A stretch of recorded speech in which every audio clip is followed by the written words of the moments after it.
But I would prefer to think of myself as an optimist, because I do think that one can make an argument that there is a reverse causation that could be at work. Not with certainty, and certainly not with rapidity, but a potential for a self-reinforcing virtuous circle.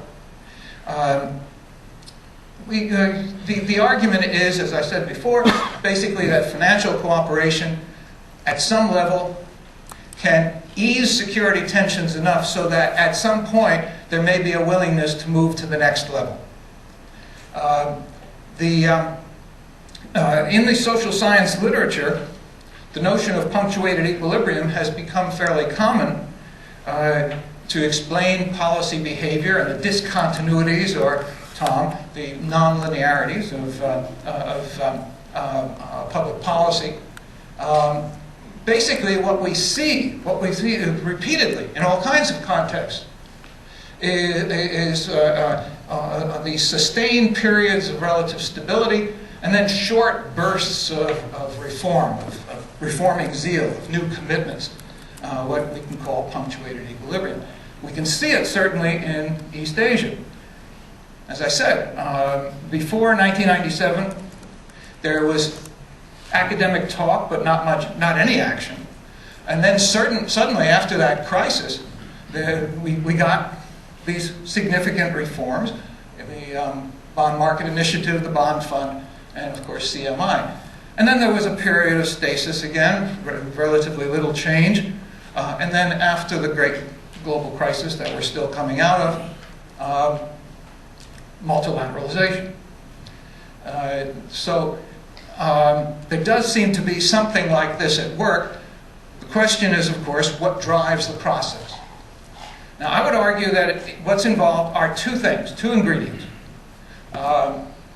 Socialization and crises. Now, what do I mean by that?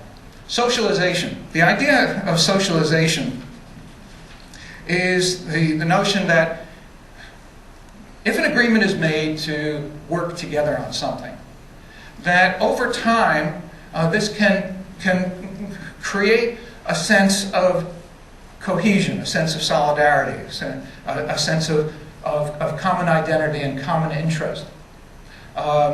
This can be most easily understood if you think about cooperation, say, among bank regulators, or among central bankers, or among trade negotiators. And after a while, they tend to see their common interests. They may not overshadow the interests of their individual countries, but they've noticed that they have a lot going in common.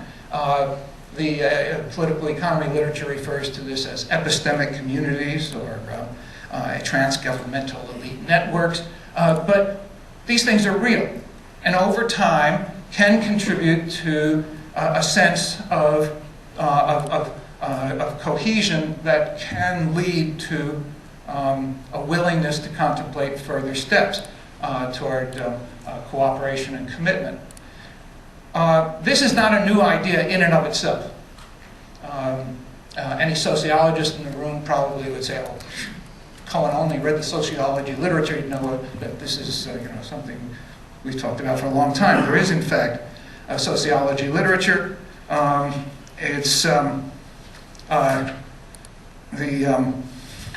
let's see. It's called the contact hypothesis.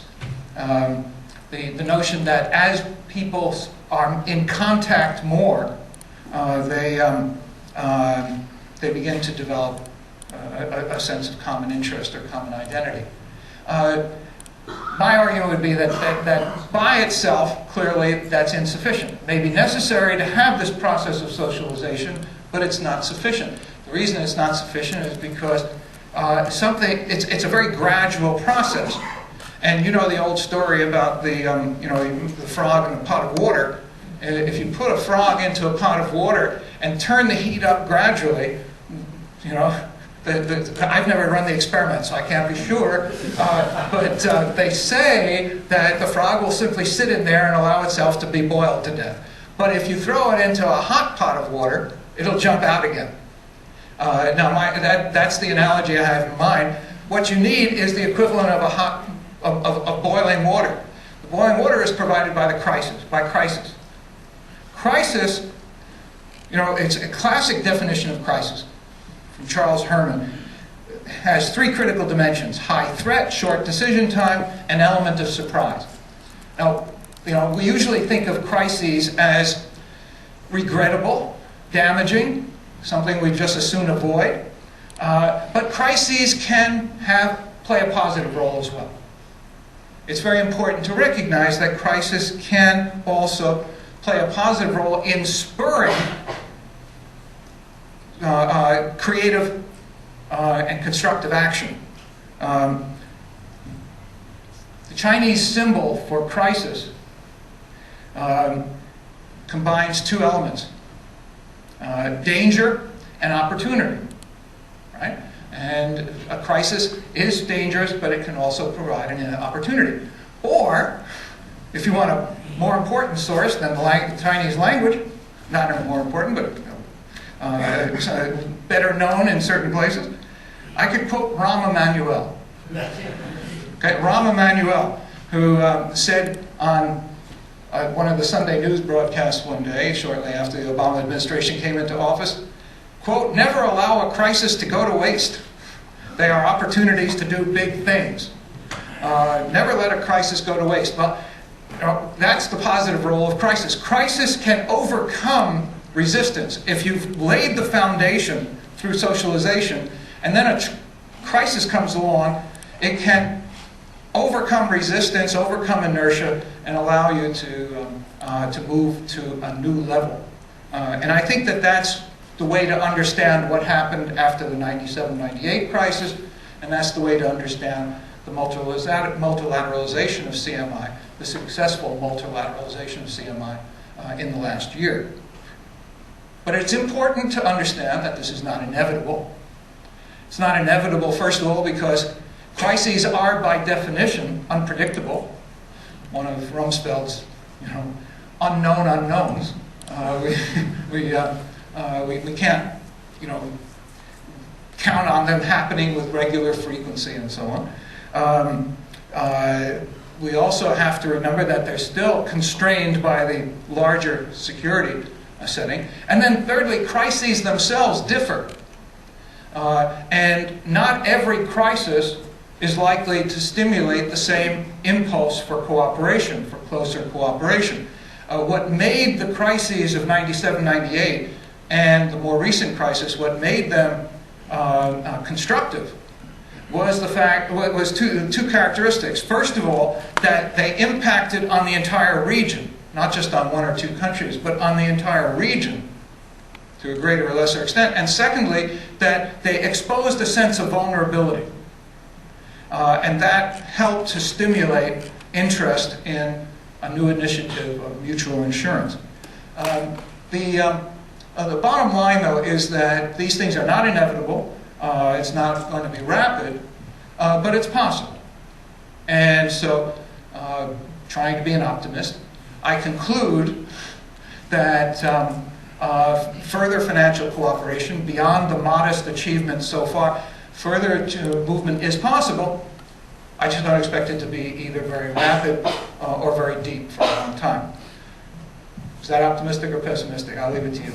Okay, thank you very much. I look forward to your questions.